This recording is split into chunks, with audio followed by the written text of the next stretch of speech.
সবাই জানে যে ভালুকেরা মধু খুব পছন্দ করে। একদিন মিস্টার বিয়ার ভালুক সাহেব তার আলমারিতে খুঁজলেন, কিন্তু কোনো মধু খুঁজে পেলেন না। তিনি বললেন, ও না, কোনো মধু নেই। তাই তিনি কিছুটা মধুর খোঁজে বনে গেলেন। তিনি একটি গাছে একটি মৌচাক দেখতে পেলেন। তিনি মধুর ঘ্রাণ পেলেন। ও মধু! তিনি মৌচাকের ভেতরে তার থাবা ঢোকালেন এবং জিং জিং জিং একটি মৌমাছি উড়ে বেরিয়ে এলো।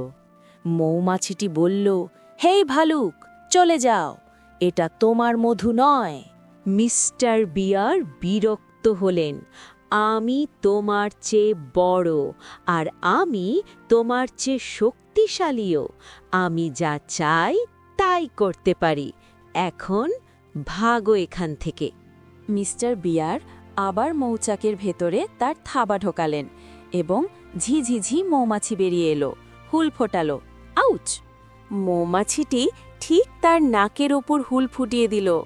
আমার নাক, আমার নাক! ওহ, আমি খুব রেগে গেছি। মিস্টার বিয়ার গর্জন করে উঠলেন। তিনি একটি বড় লাঠি খুঁজে পেলেন। তিনি মৌমাছিটিকে মারার চেষ্টা করলেন। তিনি লাঠিটি বারবার ঘোরাতে লাগলেন, কিন্তু মৌমাছিটি খুব দ্রুত ছিল। মিস্টার বিয়ার আরও বেশি রাগান্বিত হতে লাগলেন। গ্রর! আমি তোমাকে পিষে ফেলব, এদিকে এসো। মৌমাছিটি উড়ে আবার মৌচাকের ভেতরে ঢুকে গেল। আহা, এখন তুমি আটকা পড়েছ, মিস্টার বিয়ার চিৎকার করে বললেন। তিনি মৌচাকটির ওপর তার লাঠি দিয়ে আঘাত করলেন। Smash, smash, smash! তিনি এটিকে ভেঙে টুকরো টুকরো করে ফেললেন। তারপর তিনি একটি অদ্ভুত শব্দ শুনতে পেলেন। শব্দটি আরও জোরে হতে লাগল। ঝি ঝি ঝি! হাজার হাজার মৌমাছি ভাঙা মৌচাকটি থেকে বেরিয়ে এলো। তারা মিস্টার বিয়ারের মাথার চারপাশে উড়তে লাগল। তারা তার কানে হুল ফোটালো, তারা তার কনুইতে হুল ফোটালো। তারা বনের মধ্য দিয়ে মিস্টার বিয়ারকে তাড়া করল। তারা তার বাহুতে, পায়ে, হাতে এবং বিশেষ করে তার নাকে হুল ফোটালো। মিস্টার বিয়ার দৌড়ে একদম বাড়ি চলে গেলেন এবং ধপাস করে দরজা বন্ধ করে দিলেন। ব্যাম!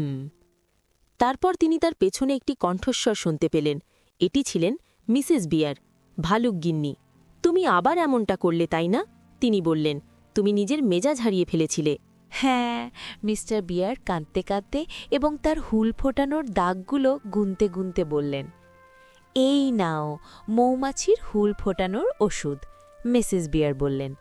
তাছাড়া আমাদের আলমারিতেই মধু আছে, ওটা ময়দার প্যাকেটটার পেছনে রাখা আছে। মিস্টার বেয়ার খুশি হয়ে বলল, এই তো আমার মধু খুঁজে পেয়েছি, ধন্যবাদ মা। এই বলে তারা দুজনে মিলে মধু খেল।